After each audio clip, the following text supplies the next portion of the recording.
Report of a fire. Engine 9, medic 8.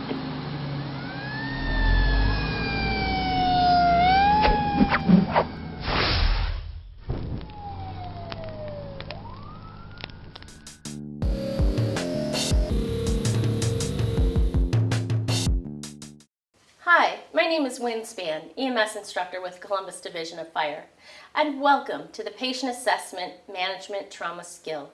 In this skill, you will have 10 minutes to perform your assessment and voice treat all conditions and injuries discovered. This means intervention should be verbalized instead of physically performed. You should conduct your assessment as you would in the field, including communicating with your simulated patient. You may remove the simulated patient's clothing down to his or her shorts or swimsuit if you feel it's necessary. As you progress through this skill, you should state everything you are assessing. Specific clinical information not obtainable by visual or physical inspection, for example, blood pressure, will be given to you only when you ask for the following demonstration of how you would normally obtain that information in the field. You may assume you have 2 partners working with you who are trained to your level of care. They will correctly perform the verbal treatments you indicate necessary. I will acknowledge your treatments and may ask you for additional information if necessary.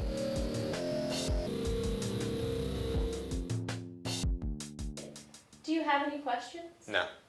Please take 2 minutes and review your equipment. Make sure I have a pen and paper to jot down any of my notes. Make sure I have a set of gloves, PSI. Listen to my stethoscope, make sure it works. Blood pressure cuff. Set of trauma shears. And a blanket. I think I'm ready.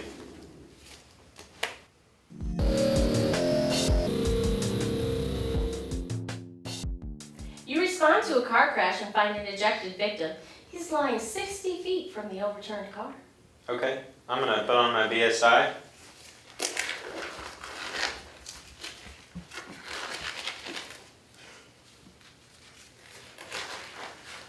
And when I walk up to the scene, I'm gonna look for any ground or overhead obstructions that are gonna hinder my safety. Your scene is safe to enter. When I walk up, is this my only patient? No additional patients are present. Okay, based on, looks like his mechanism of injury is going to be ejection from an auto accident. So we're going to get an ALS medic here so we can rapidly transport him to the hospital. ALS are on the way. Okay. When I look at him right off the bat, what's my general impression? You see that he's pale and diaphoretic, and you note a small amount of blood coming from the right lower leg. What's his breathing like? He seems to be breathing rapid and shallow. Okay, well I have my partner put direct pressure on that wound, and I'm going to move up to the head and take C-spine.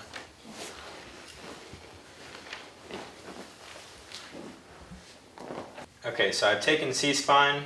Hey, can you hear me? Can you hear what I'm saying to you? Patient does not respond. Okay, I'm going to initiate a painful response and kind of check for his airway here. He responded to painful stimuli, but it sounds like snoring respirations. Does he have any facial or neurological trauma that we're worried about?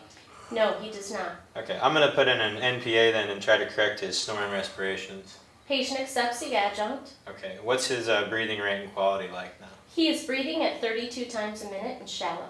Okay, at this point I'm going to have my partner come over and take over C-spine, and I'm going to also have him bag valve mask ventilate the patient with 100% O2. 1 breath every 5 to 6 seconds.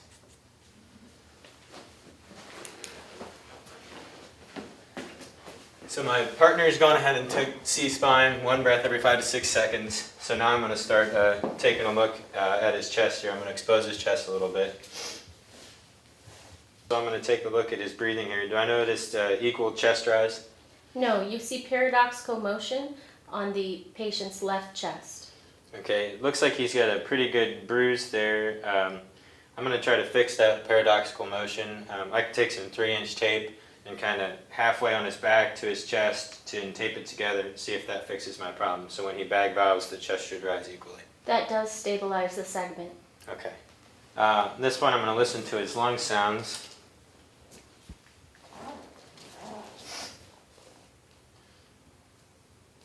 Clear.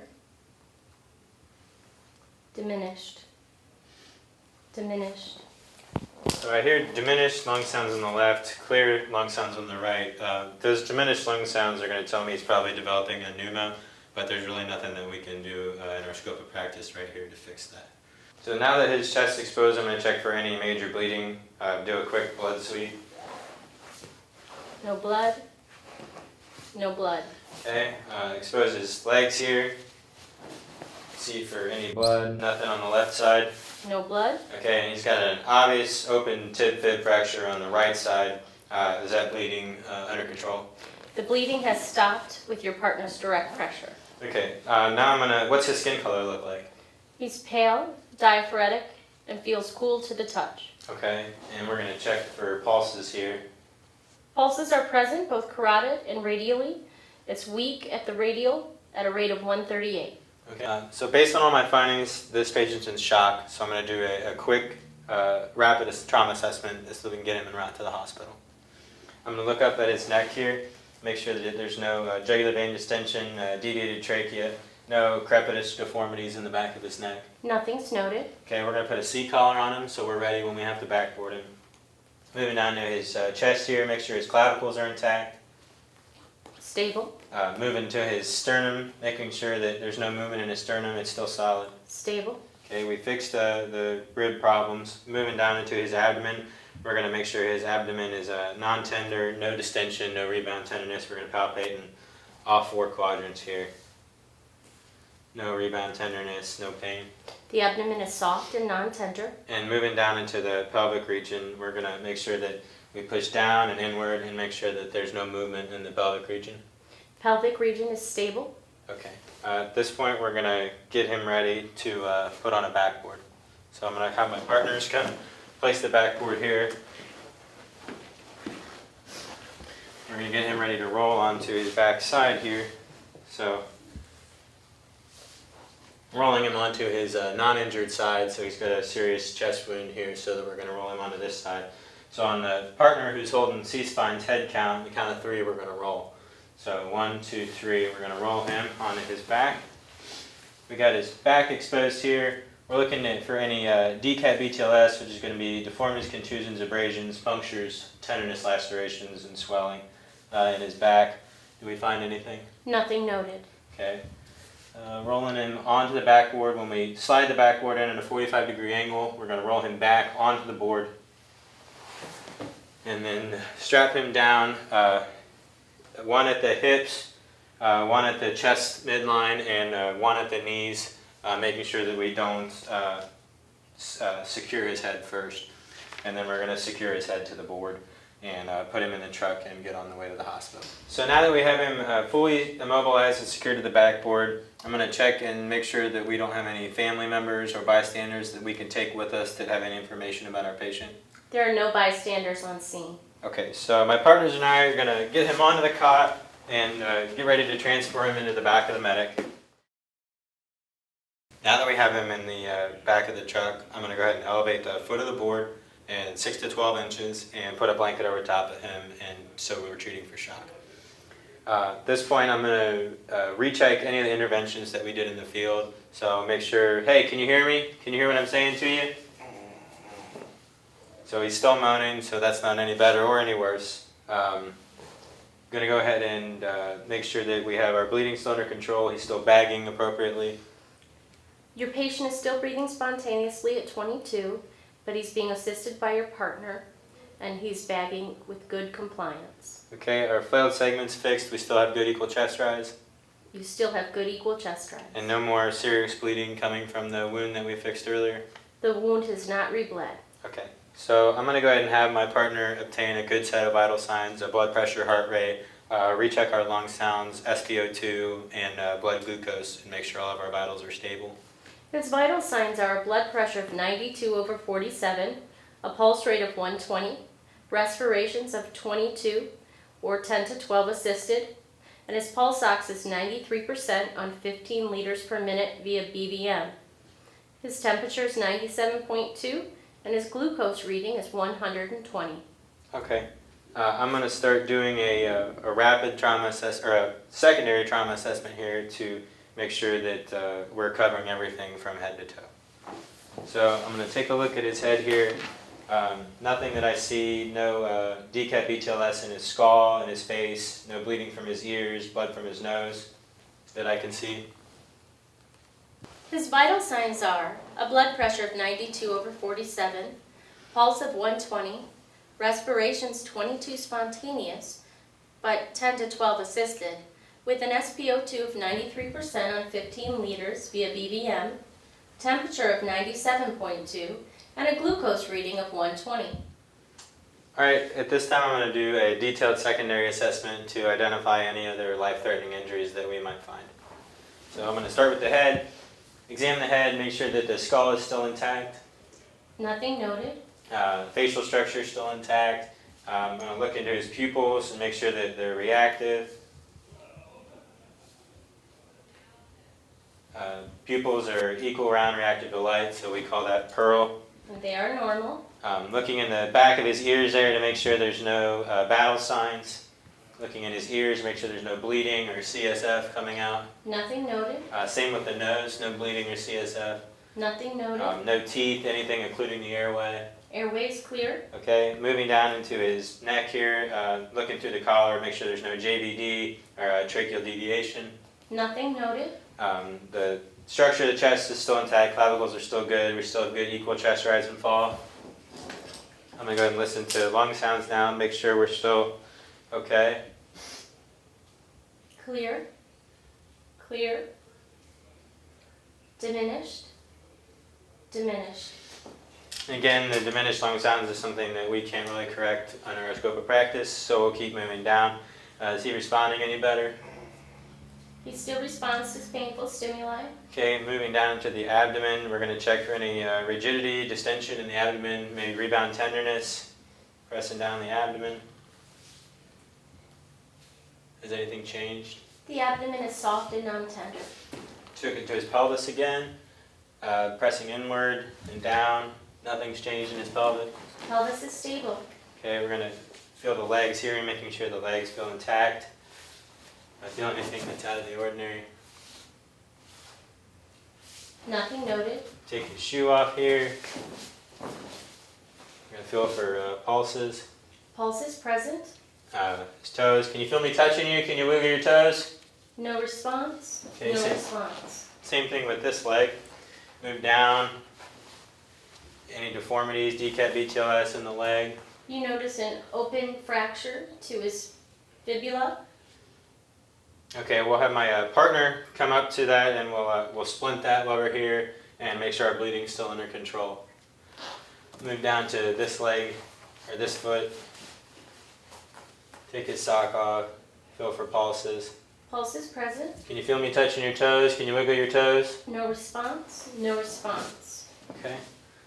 Move up to his arms, we'll do the same thing. Making sure his arms are intact. Can you feel me touching you? Can you wiggle your fingers? No response. We have good pulses. Pulse is present. And same thing with this arm. Moving down, and decap BTLS. Nothing's noted. Can you feel me touching you here? Can you wiggle your fingers? No response. Okay, and we'll check for a pulse. Pulse is present. Okay. I've got his pants kind of cut up here. I'm going to check and see if he has any wallet or anything identifying that would let us know anything more about him. We can get a name or an address or any medical alert information that he might keep in his wallet. From his wallet, you obtained that his name is Billy Joel. He's 31 years old, and no medical history was found. Okay. So we've checked everything that we can check. We've done all our interventions. We're going to get him en route to the hospital, obviously, and we're going to reassess his vitals every 5 minutes to make sure that nothing has changed. At this point, we're going to go ahead and encode to the hospital, and we'll take him to Grant because it's a trauma center. So TA Medic 41 to Grant. Go ahead. Grant, this is TA Medic 41. We're en route with an approximately 31-year-old male patient. The patient was ejected from a motor vehicle found approximately 60 feet from that motor vehicle. Upon our arrival, he was breathing spontaneously and responsive to painful stimuli only. We have him fully C-spine immobilized with cervical collar. He's being assisted with ventilations, rate of 10 to 12 breaths a minute, 15 liters high flow O2. He does have a flailed segment on the left side of his chest with diminished diminished breath sounds on that side. Failed segment was corrected with 3-inch tape. He also has an open tib-fib fracture on the right side, which is being splinted and bleeding is under control. Good PMS in the extremities. Our current set of vitals are blood pressure 92/47, heart rate of 120, blood sugar of 120. Currently SpO2 is 93%, and we will be at your facility in about 5 minutes. Thank you. This skill is complete. Let's review the critical criteria for patient assessment and management of trauma. If any of the following critical criteria are performed, the skill is deemed unsuccessful. Failure to initiate or call for transport of the patient within the 10-minute time limit. Failure to take or verbalize appropriate body substance isolation precautions. Failure to determine scene safety. Failure to assess for and provide spinal protection when indicated. Failure to voice and ultimately provide high concentrations of oxygen. Failure to assess and provide adequate ventilation. Failure to find or appropriately manage problems associated with airway, breathing, hemorrhage, or shock. Failure to differentiate the patient's need for immediate transportation versus continued assessment and treatment on the scene. Performs other assessment before assessing, treating threats to airway, breathing, and circulation. Failure to manage the patient as a competent EMT. Exhibits unacceptable effect with patient or other personnel. Uses or orders a dangerous or inappropriate intervention. Let's review this skill again in real time. You respond to a car crash and find an ejected victim. He is lying 60 feet from an overturned car. Okay. My BSI is on. Is my scene safe? Your scene is safe to enter. I see one patient. Is this my only patient? You have one patient. Okay, his mechanism of injury is going to be ejection, so we're going to advance transport this person and call for an ALS medic to come meet us on the scene for transport. ALS is on their way. Okay, is there any obvious bleeding that I see right off the bat? You see some bleeding coming from the patient's right lower leg. I'll have my partner put direct pressure on that wound to control the bleeding, and I'm going to go ahead and take C-spine. I take C-spine. Hello, can you hear me? Hey, can you hear me? No response. Okay, I'm going to try some painful stimuli by doing a jaw thrust. Okay, response to painful stimuli. What does his breathing sound like? You hear snoring respirations. Okay. Is there any trauma to his face, any neurological damage that would prevent me from putting in a nasal airway? Nothing noted. Okay, I'm going to put in a nasal airway. Does that correct his snoring? Yes, the patient accepts your adjunct. Okay. What's the rate and quality of his breathing? Your patient is breathing 38 times a minute and shallow. Okay, that's a little too fast, so I'm going to direct my partner at this time to take over C-spine and bag valve mask ventilate the patient one breath every 5 to 6 seconds with 100% O2. Okay. Okay, my partner is taking C-spine. Looking at the patient's chest now, do I see equal chest rise and fall? You do not. You see paradoxical motion. Okay, I noticed that he's got a pretty big wound here on the left side of his chest. That's probably where our paradoxical motion is coming from. I can fix that with, we can take some 3-inch tape, go midway from his back down to the middle of his sternum, try to correct that. Does that work? That does stabilize the chest. Okay, I'm going to go ahead and listen to his lungs here.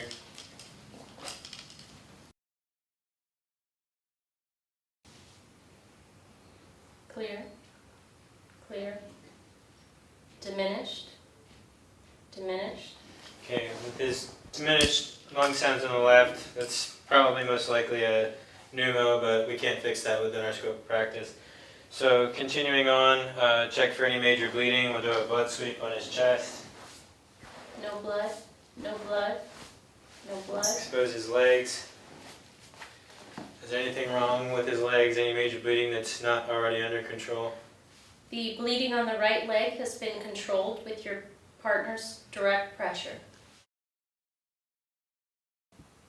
I'm checking for pulses and skin color. Pulses are present both radially and carotid, but it's weak at 138, and skin is pale, cool, and clammy. Okay, this patient's in shock, so we're gonna do a rapid assessment real quick so we can get him around to the hospital as fast as possible. Checking his neck real quick for JVD or tracheal deviation. None noted. The back of his neck for any GCAT, BTLS, any deformities or step-offs. Nothing noted. Put a collar on him real quick so that we have him ready when we're ready to backboard him. Check his collarbone real quick. Any GCAT, BTLS. Nothing noted. In his chest, make sure it's still intact. Stable. Okay. Moving down to his abdomen, palpating all 4 quadrants. Make sure there's no abdominal distension, any tenderness, rebound tenderness. Soft and non-tender. Okay, his hips, inward and downward on his hips. Stable. Okay. Now we're gonna move him onto the backboard and check his back.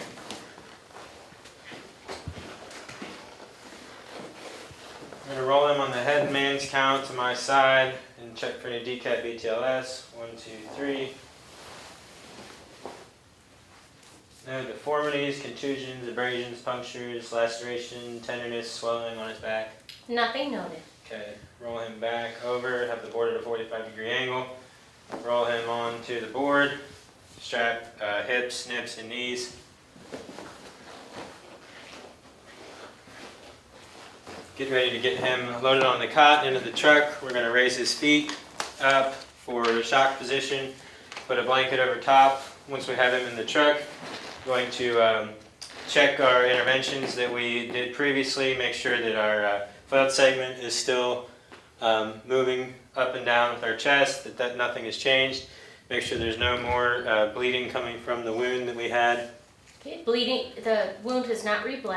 Okay, and I'm going to have listen to lung sounds again real quick and make sure nothing's changed there and that he's still bagging how he should be. Your partner's still bagging him at 10 to 12 breaths a minute with good compliance. Lung sounds are clear on the right and diminished on the left. Okay, nothing's changed there. So we're going to have my partner get a detailed set of vital signs, blood pressure, pulse rate, blood sugar, SpO2.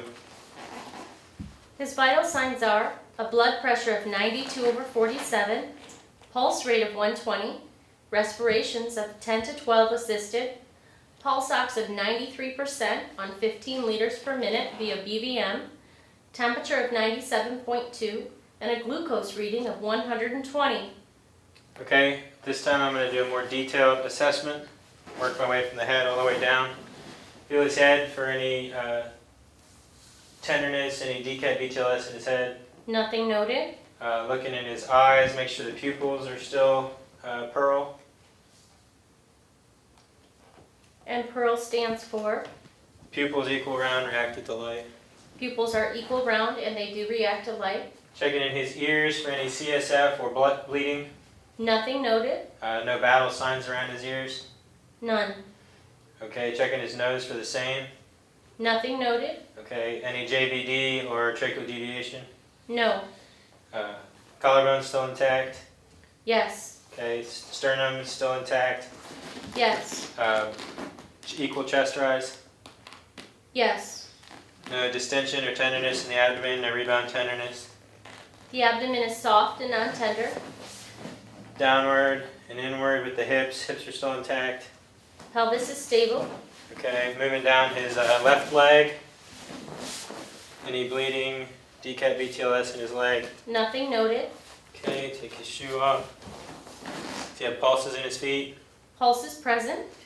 Can you feel me touching you? Can you wiggle your toes? No response. Okay, do the same thing with the right leg. We'll take care of this wound now, have a partner splint it up and make sure bleeding's still controlled. Pulses in his feet. Pulse is present. Can you feel me touching you? Can you wiggle your toes? No response. Work our way down his left arm, looking for any DCAT, BTLS. Go for a pulse. Pulse is present. You feel me touching you here? Can you wiggle your fingers? Do the same thing on the right arm. Any DCAT BTLS, go for a pulse. Pulse is present.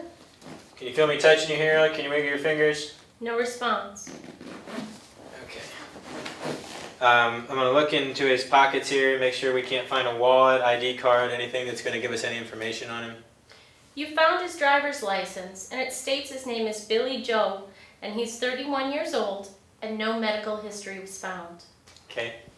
We're going to go ahead and have my partners reassess his vitals every 5 minutes en route to the hospital, and we're going to take him to the closest trauma center. TA Medic 41 to Grant. This is Grant. Go ahead. Grant, this is TA Medic 41. We're en route with a 31-year-old male patient that was ejected from a motor vehicle found lying approximately 60 feet from the vehicle. Upon our arrival, patient had spontaneous respirations. We now have him being bag valve mask ventilated at a rate of 10 to 12 breaths a minute on 15 liters per minute high flow O2. He has a left flailed segment on the left side of his chest that we have under control with 3-inch tape. It's now moving equally.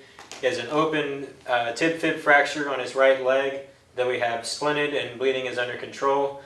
Current set of vitals are blood pressure 92/47, SpO2 at 93%, heart rate of 110, blood sugar of 120. We have him fully C-spine immobilized. We'll be at your facility in about 5 minutes. This skill is complete. Thank you for watching another episode of EMS Skills Series.